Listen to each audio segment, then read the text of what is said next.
The nurse. I am going to begin this with just a little preface about me. I have been a nurse for about 6 years, with the last 2 years being spent in an ICU at my local hospital. I am a 28-year-old woman, who is barely 5 feet tall, and weighing close to 110 pounds. Even with my small stature, I have never been the type of person to fear the unknown. I have always been a strong believer in science, and that there is a logical explanation for most odd events. Though raised Catholic, I truly don't believe in any religion. More agnostic than atheist, but that's not the point. Basically, I am saying that I do not believe in the supernatural or spooky monsters. That is until the last 5 months. I cannot explain what is going on with me. I am either experiencing a mental breakdown or there is something unnatural in this world that I never thought was possible. Let me start from the beginning. I had just clocked in at 7:01 a.m. on my 18-bed unit. It was my last work day of the week, but also my on-call. Meaning I had to stay an extra 4 hours after my regular 12-hour shift. We were surprisingly not full, and less than half the beds were occupied with patients. This was not long after that most recent wave of COVID, when we were so packed that we had to open up another ICU to hold our vented/critical patients, and constantly had overflow waiting in the ER. So coming into work with only 8 patients, and 5 nurses on schedule felt too good to be true. I was only assigned 1 patient at the time, but was open for the first admission. My morning went by pretty slow, and uneventful as I cared for my 1 patient, and helped out coworkers with the basics.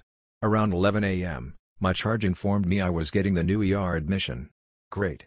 I took the name, and medical record number from her, and began looking them up on my computer. Around 11:45, I see Erica pushing a stretcher down our hall. Now Erica is a veteran ER nurse, like 20+ years working in level 1 trauma hospitals, and very underfunded hospitals in the bad parts of the city before coming to this hospital. Meaning she has seen some shit, and knows how to handle herself with crazy, and dangerous patients. So when I see her face looking a little paler, and walking faster than usual, I can feel little buds of anxiety starting to blossom in my head. On either side of Erica are 2 rather large policemen with stern faces, eyes surveying the unit. I look onto the stretcher, expecting some big guy covered in tattoos, and wearing leather or something. I guess the stereotypical criminal pops into mind. What I see instead is this average-looking man, well, almost average. He looked very disheveled. His brown short hair was sticking up at random angles, almost appearing matted on the side. His eyes looked sunken in his head, with large dark puffy bags underneath. He was staring down at his lap, or maybe it was at his hands, which were both restrained to the side rails. Now these weren't the usual restraints we use. They were the violent restraints that were rarely used except for patients who were a threat to themselves, and the staff. He did indeed look rather malnourished, with the regular-sized gown drowning on his thin frame. When they arrived to his room, the police undid the restraints from the rails, and put handcuffs on his wrists in front of his body. As we slid him onto the ICU bed, the officers were standing like they were ready for him to jump up, and attack. Luckily he did nothing. Just laid down, and kept staring towards his feet. They then took off the handcuffs, and put the restraints back onto his new bed. 1 officer stayed in the room, and 1 stood outside the door. When Erica and I walked out the door so she could give me a report on this patient, the officer outside spoke to me. "Do not go into this room unless you see me or my partner in there. One of us will always be in the room. Got it?" I was in some state of shock, thinking how bad could this guy be? I just nodded at the officer, and walked to the counter. As soon as I saw Erica, I just started asking questions. "Dude, what the hell? Who is this guy? Did he kill someone? Is he actually dangerous, like am I gonna get hurt?" I was whispering to her with my back to the room, and the officer. "I don't know, he has barely talked, and when he does it is just creepy. I can't really explain it, he just gives me such a bad vibe." I overheard Giant 1 and Giant 2 over there talking when they first brought him in. "Have you read about those recent murders in the area?" Erica took a deep breath as she handed me his paper chart. Sorta. I think I heard about some girl found near the river a month or so ago. Honestly, I don't watch the news often." "Was that him?" I was trying to rack my brain on any details I remember my fiancé telling me a while ago about that case. I only remembered that she was young, in high school I think. She was found after missing for 3 days under the bridge near the river. Apparently. They think he's the one that killed her, and 4 others. That's not even the worst part. He was found with his last 2 victims a few nights ago, and they were his wife, and 4-year-old son. She eyed the room, and police officer as we kept whispering back and forth. The officer gave her a strange look, and she stood up a little taller. Okay, well, let me give you report on this guy. She didn't go much more into what she overheard but just stated the facts that she knew. He was arrested 2 days ago, apparently very drunk. He was being kept in holding when early this morning he began having vivid visual and auditory hallucinations, and experiencing seizures according to the officers who brought him in. She told me all the information I needed to know to provide him with care. She ended the report with one last look back at the door, and almost more to herself than me she said, "Just be careful, okay?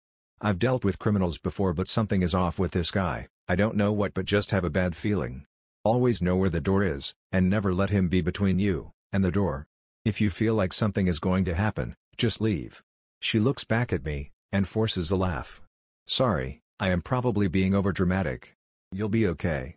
She grabbed her stretcher and monitor, and left the unit quickly. My charge nurse, a couple co-workers, and myself go into his room, and start doing what we do to every ICU admission. We are wiping his body with CHG wipes, changing the gown, and putting our monitoring devices on him. It was a little complicated since the officers would not let us remove the restraints in order to turn him fully, but we did what we could. During this cleaning, we noticed that he was not only covered in dirt but also what appeared to be blood.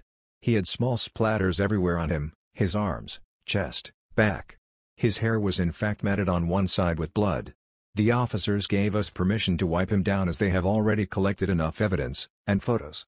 When we were all done, we were surprised not to find any cuts or abrasions on him, thus proving further that this was not his own blood in my mind. Throughout this whole process, Gary did not say a single word. He would follow our commands when asking to turn or move his body, but never said anything to the questions we were asking. When we were done, my coworkers all left the room. Only Gary, the officer, and myself were left. The anxiety I had felt earlier was so much worse now. I had to actively remember to breathe, and make myself stop shaking. I should also mention, I can be pretty awkward in uncomfortable situations. My mind often goes blank in these situations, so I end up usually saying the first thing that comes to mind, which is almost always something awkward. And this, my friends, was a very uncomfortable situation. So, Gary. As I said before, my name is Gwen, and I am going to be your nurse today. Since you just came into the hospital, I have to go through some boring admission questions with you.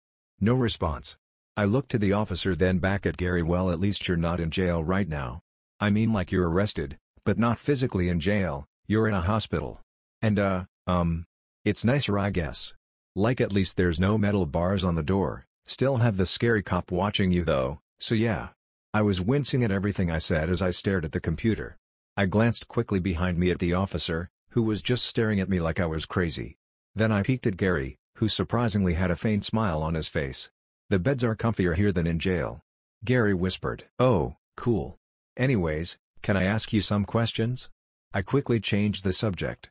My awkwardness somehow warmed him up to talking to me. A little bit of my anxiety ebbed the more we talked. He answered almost all of my questions regarding his health history, and any medications he has been taking. On paper, this was a healthy, normal 31-year-old. No mental health issues, physical issues, he had a stable job, and good family life prior to 4 months ago. When I asked what happened 4 months ago that changed everything, he became quiet again. I figured he was not going to tell me, and I began to get ready to leave the room. Then he started talking. According to him, everything changed when he witnessed a stranger kill himself. He said he was riding the train back home after working late one night. There were not many people in the car, and he was one of the last stops. When there was just one more stop to go, only him and a young guy were left on the train. They were sitting across the aisle from each other. Gary hadn't paid him much attention until then, when he started noticing the guy was staring at him.